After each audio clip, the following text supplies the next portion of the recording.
Kamusta mga kabayan? Ako nga pala si Vance, OFW dito sa bansang Hungary. Magtatatlong taon na nga pala ako dito at wala pa ring ipon. Aray ko, nakalipas nga ang 3 araw na bakbakan na trabaho at pagkatago sa CR. Ay rest day na namin. Rest day na nila. Dahil ako ay busy naman sa pagluluto.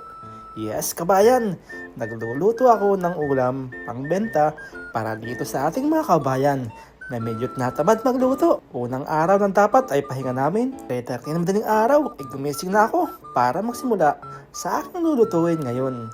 Ngayon ngang araw ay pork silog ang ating menu.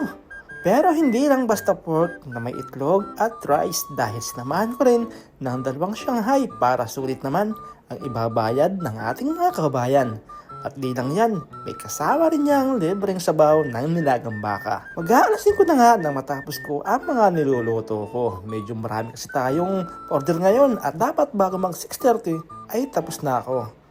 Tapos ko nga maluto lahat ng dapat lutuin, ay lumipat naman ako dito sa lamesa para makapag-pack na ako at medyo minamadali ko na nga dahil dapat bago mag 7 ay mag-deliver na ako para pagdating ng mga panggabi ay kakain na lang sila para makapagpahinga agad dahil nakakapagod din naman talaga ang 12 oras na trabaho at panggabi pa.